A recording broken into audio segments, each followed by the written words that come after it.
راحت 10 سال کا تھا جب اس کی ابا کوئلے کی کان میں دھماکے سے مر گئے۔ کسی نے بھی جب سر پر ہاتھ نہ رکھا تو مجبوراً ساجدہ کوئلے کی کان میں کام کرنے جاتی تو وہاں پر مزدور اسے گندی نظروں سے دیکھتے۔ ایک روز مالک نے ساجدہ کو گناہ کے لیے اکسایا۔ وہ نہ مانی تو اس نے راحت کو اغوا کروا لیا۔ دھمکی دی کہ آج رات تمہارے بچے کے ٹکڑے ٹکڑے کر دوں گا۔ بچے کی خاطر ساجدہ ڈرتی ڈرتی مالک کے پاس پہنچی۔ وہ اس کے قریب آیا تو اس نے اپنی چادر سے جو چیز نکالی، مالک سجدے میں گر کر رونے لگا، کیونکہ تم جانتی بھی ہو بی بی، آخر کیا کہہ رہی ہو؟ یہاں پر کام کرنے والے سارے مرد ہیں۔ اگر میں ایک اکیلی عورت کو یہاں پر کام کرنے کے لیے رکھوں گا تو کیا اثر پڑے گا باقی مزدوروں پر؟ یہ بات افضل خان نے ذرا کھدرے لہجے میں کہی تھی۔ سامنے کھڑی ساجدہ سر جھکا کر رونے لگی۔ اس نے سیاہ رنگ کا برقع پہن رکھا تھا۔ وہ پوری طرح برقعے میں لپٹی ہوئی تھی، اپنے چہرے تک کو ڈھک رکھا تھا۔ روتے ہوئے جب اس سے کچھ نہ بن پڑی تو ہاتھ جوڑ کر کان کھدائی کے مالک سے کہنے لگی کہ میں جانتی ہوں کہ یہاں پر کام کرنے والے صرف مرد حضرات ہیں، مگر میں مجبور ہوں۔ میرا شوہر اسی کان میں جھلس کر فوت ہو گیا۔ میرے سر پر کوئی ہاتھ رکھنے والا موجود نہیں ہے۔ میرا ایک بیٹا ہے راحت، صرف 10 سال کا ہے، اسکول میں پڑھ رہا ہے۔ اب وہ میری آخری امید ہے جی۔ یہاں پر میں کام کروں گی تو ہی ہمارے گھر کا چولہا جل سکے گا، میرے بچے کی پڑھائی کے اخراجات پورے ہو سکیں گے۔ آپ کو خدا کا واسطہ ہے، مجھے یہاں پر کام کرنے کے لیے رکھ لیں۔ نہ جانے کتنی مجبوریاں تھیں ساجدہ کی کہ وہ یہاں پر کام کرنے کے لیے آئی تھی۔ جب مالک نے روتے ہوئے ساجدہ کو دیکھا تو ایک سرسری سی نظر اس پر ڈالی، جس کی صرف آنکھیں ہی اسے دکھائی دے رہی تھیں، اور وہ بھی آنسوؤں سے بھری ہوئی۔ بڑھ بڑھا کے کہنے لگا کہ ٹھیک ہے، پھر بعد میں مجھ سے کوئی گلہ مت کرنا، میں کام سمجھا دوں گا تمہیں، لیکن اگر ذرا بھی گڑبڑ ہوئی تو یہ مت بھولنا کہ یہاں پر کام کرنے کا فیصلہ تمہارا تھا۔ ساجدہ نے فوراً آنسو صاف کیے اور ہاتھ جوڑ کر مالک کو شکریہ کہنے لگی۔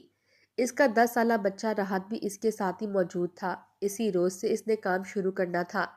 وہاں کا انچارج آیا اور ساجدہ کو وہاں پر کام سمجھانے لگا۔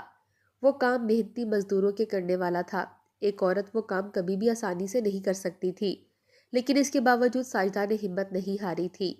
وہ تو لوگوں کے تانے سن سن کر پہلے ہی کافی مضبوط ہو چکی تھی۔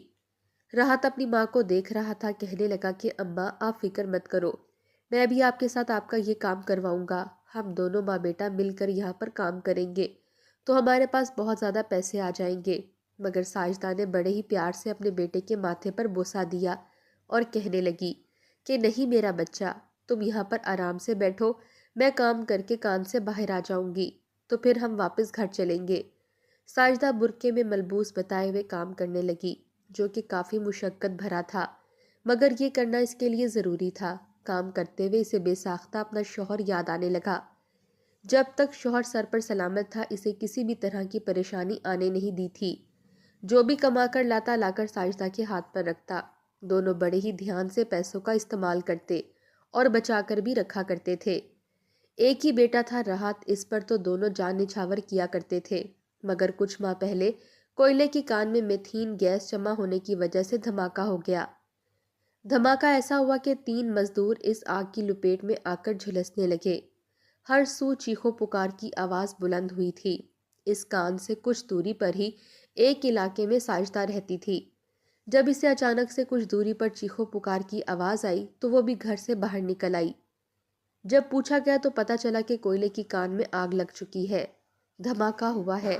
ساجدہ کو تو اپنے پیروں میں جوتی پہننے تک کی ہوش نہیں رہی۔ بھاگتی ہوئی کان کی جانب آئی تھی، جہاں پر آگے پہلے ہی حدود بندی دی گئی تھی کہ عام لوگ اس سے آگے نہیں جائیں گے۔ کان سے زخمی مزدوروں کو نکالا جا رہا تھا اور ساجدہ کا تو دل گویا حلق میں اٹکا ہوا تھا۔ یہ سب کچھ ایسے اچانک ہو چکا تھا، دل ہی دل میں دعائیں کرتی روتی ہوئی یہی التجا کر رہی تھی کہ بس اس کا شوہر سلامت ہو، اس کے شوہر کو کچھ نہ ہوا ہو۔ ان مریضوں کو لے جایا جا رہا تھا جو کہ زخمی حالت میں تھے، درد سے کرار رہے تھے، رو رہے تھے، آدھے آدھے جسم ان کے جھلس چکے تھے۔ ہر ایک کا چہرہ راحت دیکھ رہی تھی کہ شاید ان میں سے کوئی اس کا شوہر ہو، لیکن جب زخمی مزدوروں میں اس کا شوہر نہ آیا تو اس کا دل گویا بجھنے سے لگا تھا۔ اس کے بعد 3 مزدوروں کی لاشوں کو لایا گیا جو کہ مکمل طور پر جل چکے تھے۔ ان کا تو چہرہ بھی دیکھنے کے قابل نہیں رہا تھا۔ انہی 3 میں سے ایک لاش ساجدہ کے شوہر کی بھی تھی، جو کہ مکمل طور پر جھلس چکا تھا۔ جیسے ہی اپنے شوہر کو ساجدہ نے اس کے ہاتھ کی 6 انگلیوں سے پہچانا، وہ دھاڑے مار مار کر رونے لگی۔ وہ تو ہذیانی کیفیت میں جا چکی تھی، دھاڑے مار مار کر چیختی روتی رہی۔ ان سب کے لیے تو وہ بالکل بھی تیار نہ تھی، مگر شاید یہی اس کی قسمت کا لکھا تھا کہ بھری جوانی میں وہ بیوہ ہو چکی تھی۔ سر پر بیوگی کی چادر اڑائی گئی تو ہر کوئی ساجدہ سے یہی کہنے لگا کہ جوان جہاں ہو، یہاں اکیلے سسرال میں کیسے رہو گی؟ یہاں پر تو تمہارا کوئی ہے بھی نہیں۔ ایک جیٹھ تھا جو کہ گھر میں دیوار بنا کر اپنی بیوی بچوں کے ساتھ الگ رہتا تھا۔ ساجدہ نے کہا کہ وہ یہاں نہیں رہے گی بلکہ اپنے بھائی کے ساتھ لاہور چلی جائے گی۔ اسے بڑا مان تھا اپنے بھائی پر کہ اس کا بھائی یہاں سے اسے لے جائے گا۔ ساجدہ نے سوچ رکھا تھا کہ اس کا بھائی اسے یہاں اکیلے تنہا رہنے نہیں دے گا۔ وہ بھی اپنے بھائی کے گھر رہتے ہوئے تب تک وقت گزارے گی جب تک اس کا رہا جوان نہیں ہو جاتا۔ جیسے ہی بیٹے کی نوکری لگے گی تو وہ واپس یہاں اپنے شوہر کے گھر میں آ جائے گی۔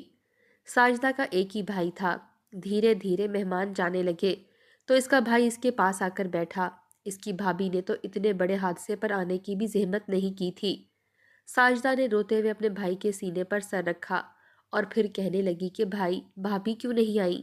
کیا انہیں خبر تھی کہ مجھ پر اتنی بڑی قیامت ٹوٹ پڑی ہے؟ یہ سن کر اس کا بھائی نظریں چرا گیا۔ کہنے لگا کہ بس تم جانتی تو ہو نا، وہ حاملہ ہے، ڈاکٹر نے بہت احتیاط کرنے کو کہا ہے، اس لیے وہ نہیں آ سکی۔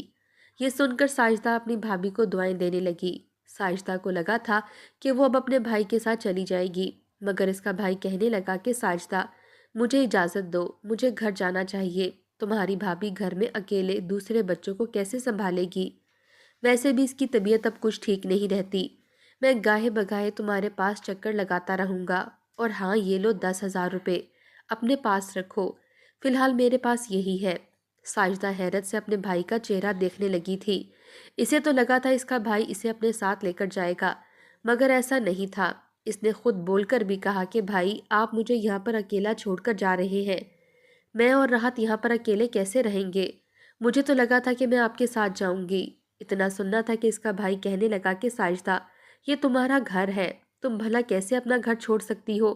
اگر تم نے اس گھر سے پاؤں باہر نکالا تو تمہارا جیٹ اس گھر پر قبضہ کر لے گا، راحت کے حق پر ڈاکہ پڑ جائے گا، اور ویسے بھی میرے اپنے بچے ہیں، میرے اپنے خرچے ہیں۔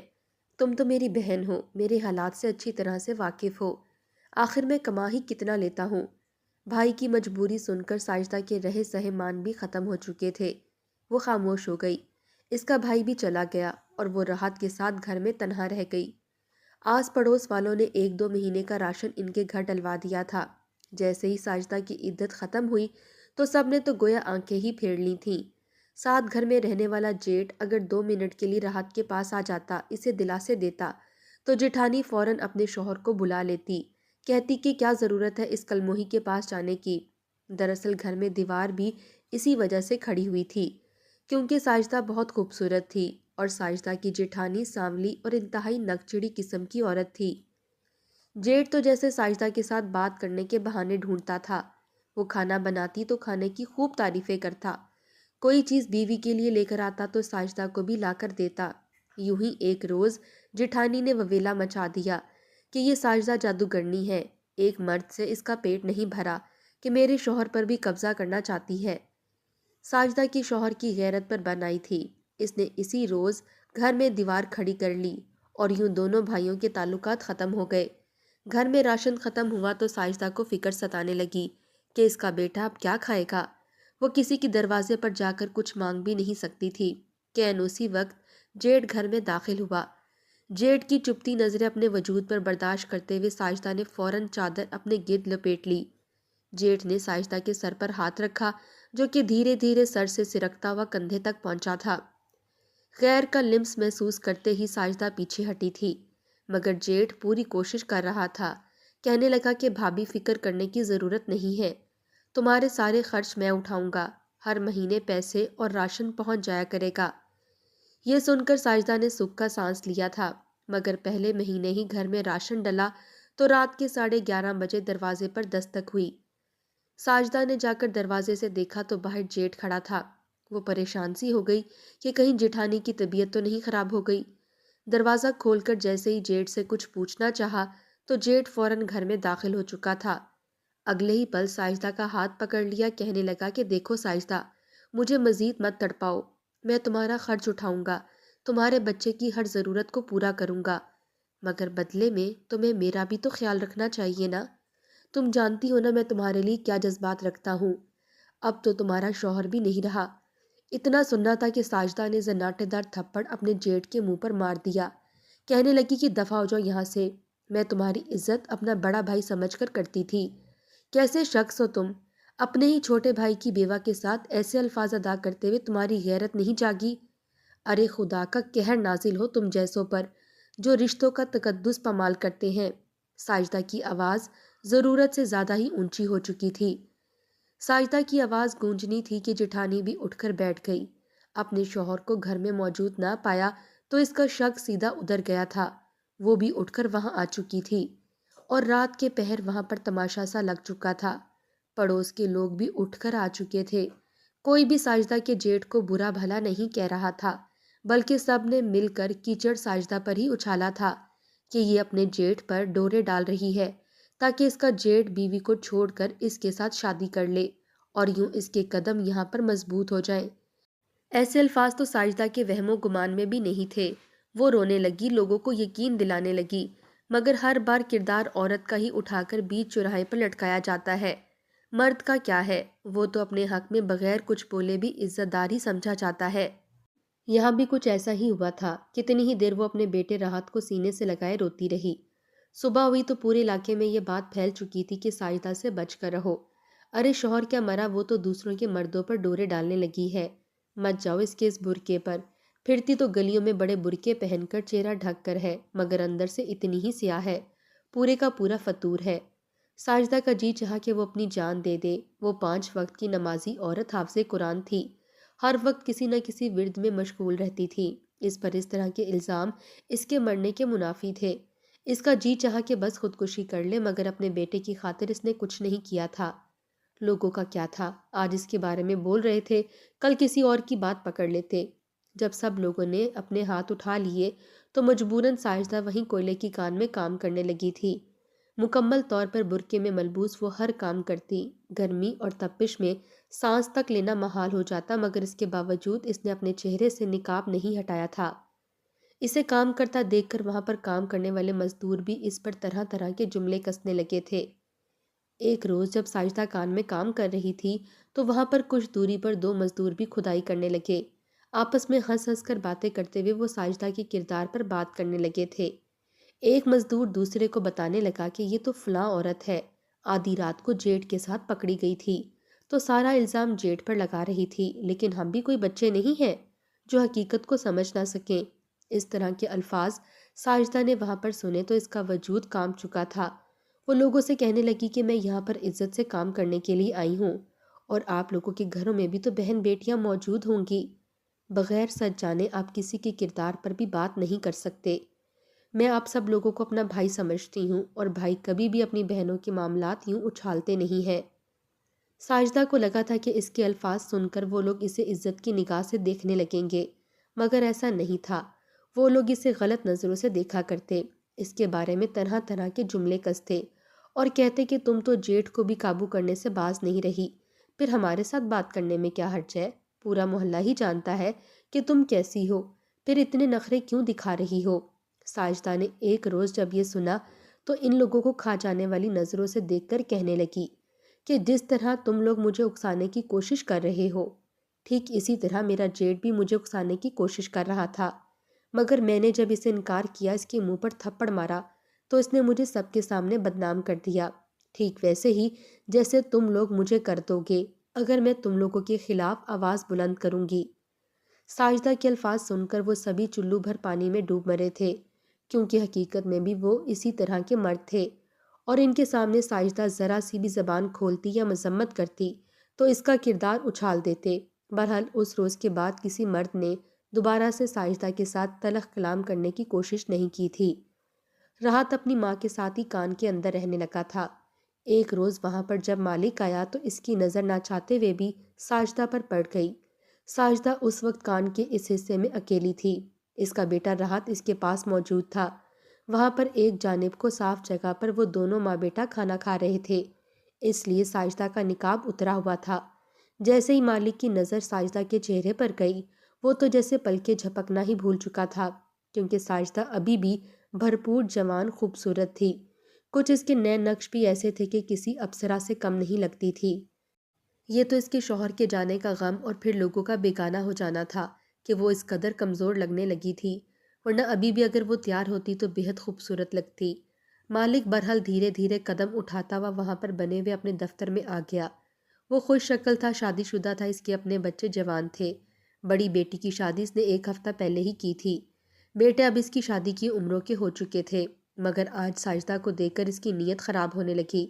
وہ یہی سوچنے لگا کہ کسی نہ کسی طرح وہ ساجدہ کو بہلا پھسلا کر اس کے ساتھ وقت گزار سکے، کیونکہ ساجدہ جیسی عورتیں بار بار نہیں ملا کرتیں۔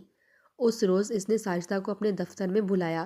ابھی مہینہ پورا ہونے میں 10 دن باقی تھے، مگر اس نے اپنی جیب سے 5,000 روپیہ نکال کر ساجدہ کے سامنے رکھے۔ وہ 5,000 دیکھ کر ساجدہ حیران ہوئی تھی۔ ابھی تو تنخواہ میں وقت تھا۔ وہ کہنے لگی کہ صاحب جی، یہ پیسے آپ مجھے اتنی جلدی کیوں دے رہے ہیں؟ مالک کہنے لگا کہ اپنے پاس رکھ لو، تمہارے کام آئیں گے، آخر کو تمہارا بچہ ہے، 100 خرچے ہوتے ہیں، اوپر سے تمہارے گھر میں کوئی مرد بھی نہیں ہے۔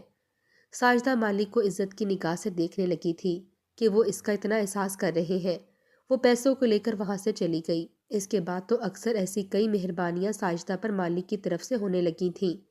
ساجدہ بھی یہ سمجھ بیٹھی کہ مالک کتنا خدا ترس اور نیک انسان ہے۔ وہ مالک کو اپنے بڑے بھائی کا درجہ دینے لگی تھی، دل و جان سے کام کرنے لگی۔ لوگوں نے جب مالک کو ساجدہ پر خاص توجہ دیتے دیکھا تو وہ لوگ بھی اب ساجدہ سے کافی ہٹ کر رہنے لگے تھے، اس کی عزت کرنے لگے تھے، کیونکہ جانتے تھے کہ اگر مالک کو اس نے شکایت لگا دی تو ان کی نوکری بھی جا سکتی ہے۔ اتنی زیادہ عنایتوں کے بعد ایک روز جب تنخواہ ملی اور ساجدہ مالک کے دفتر میں گئی تاکہ تنخواہ لے سکے، تو سب کو تنخواہ دینے کے بعد مالک نے ساجدہ کو روک لیا تھا۔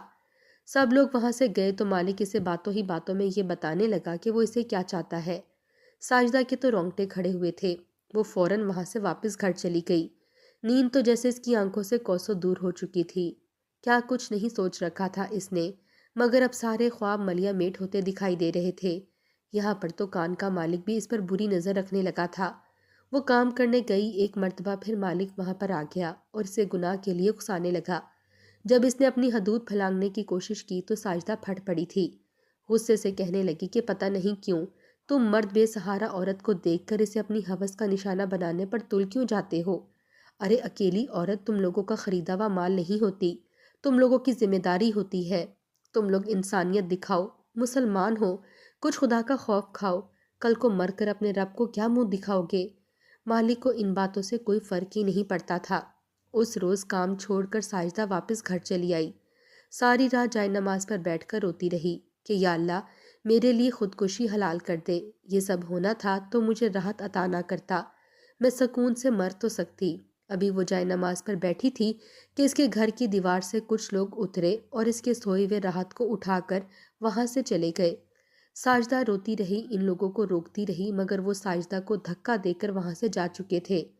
راحت بھی رو رہا تھا، وہ اندھیری گلیوں میں نہ جانے کب تک بھاگتی رہی، مگر وہ لوگ گاڑی میں بیٹھ کر جا چکے تھے۔ نہ جانے کون لوگ تھے جو اس کے گھر میں اس کے بچے کو لے جا چکے تھے۔ وہ روتی رہی، لوگوں کے دروازے کھٹکھٹاتی رہی، مگر کوئی باہر نہ نکلا۔ کچھ دیر بعد اس کے موبائل پر کال آئی۔ کال پر مالک تھا۔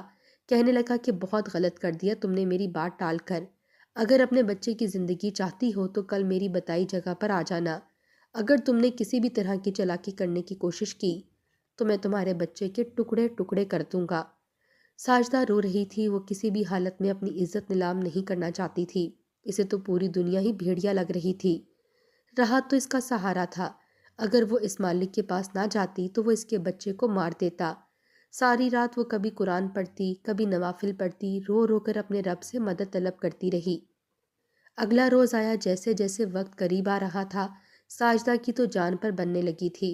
آخر بچے کو بچانے کی خاطر کچھ نہ کچھ تو کرنا تھا۔ اس نے برقع پہنا اور چہرہ ڈھک کر دوبارہ اس کان کی جانب جانے لگی جہاں پر دفتر میں مالک موجود تھا۔ جیسے ہی مالک کے خاص آدمی نے ساجدہ کو آتے دیکھا تو دفتر میں ہی موجود خفیہ کمرے کا دروازہ کھول دیا۔ اسی کمرے میں ہی ایک کونے میں راحت کو باندھ رکھا گیا تھا، جس کی حالت بہت غیر ہو رہی تھی۔ بیچارہ کل سے بھوکا تھا، ماں کو دیکھ کر تڑپ اٹھا تھا۔ مالک نے فاتحانہ مسکراہٹ ساجدہ کی جانب اچھالی تھی اور پھر اگلے پل جیسے اس کے قریب آ کر اسے چھونے لگا تو اچانک ساجدہ نے اپنی چادر سے کچھ ایسا نکال کر سامنے کیا کہ مالک کے ہاتھ رک چکے تھے۔ وہ کرنٹ کھا کر پیچھے ہٹا تھا، کبھی ساجدہ کا چہرہ دیکھتا، کبھی اس کے ہاتھوں کی جانب۔ کئی قدم پیچھے ہٹ کر وہ کھڑا ہو چکا تھا، پورا وجود لرزنے لگا تھا۔ اس کی آنکھیں ایک پل کو سرخ ہونے کے بعد جھک چکی تھیں، آنکھوں سے آنسو آنے لگے تھے۔ کمرے سے جانے سے پہلے اس نے صرف ہاتھ جوڑ کر ساجدہ کو دیکھا تھا، پھر کمرے سے باہر چلا گیا۔ ساجدہ رونے لگی تھی۔ اس نے اپنے ہاتھ پر موجود قرآن پاک کو اپنے سینے سے لگا لیا تھا۔ اس کے پاس کوئی طاقت نہیں تھی سوائے قرآن پاک کے۔ وہ اپنے ساتھ سینے سے لگائے قرآن پاک ہی لے کر آئی تھی۔ جیسے ہی قرآن پاک سامنے کیا تو مالک کے ضمیر نے اسے جھنجھوڑ دیا تھا۔ وہ روتے ہوئے فوراً اپنے بچے کے پاس آئی، اسے کھولا اور پھر اسے کمرے سے لے گئی۔ اس نے سوچ لیا تھا کہ وہ اب اس گاؤں میں نہیں رہے گی، یہ علاقہ چھوڑ کر چلی جائے گی، مگر اگلے ہی روز مالک کا خاص آدمی اس کے دروازے پر آیا اور کہنے لگا کہ مالک نے فیصلہ کیا ہے کہ وہ گاؤں کے 10 غریب بے سہارا عورتوں کے گھر راشن بھجوائیں گے، ان کا خرچ اٹھائیں گے، بچوں کی تعلیم کے اخراجات بھی وہی پورے کریں گے، جن میں آپ کا نام بھی شامل ہے۔ ساجدہ اپنے رب کا شکر ادا کرنے لگی۔ نہ صرف اس کی عزت بچی تھی بلکہ ایک بھٹکا ہوا شخص بھی نیکی کی جانب گامزن ہو چکا تھا۔ اس کے بعد وہ دوبارہ کان میں تو نہیں گئی تھی، البتہ گھر رہتے ہوئے بچوں کو دینی تعلیم دے کر تھوڑا بہت ہدیہ وصول کرنے لگی۔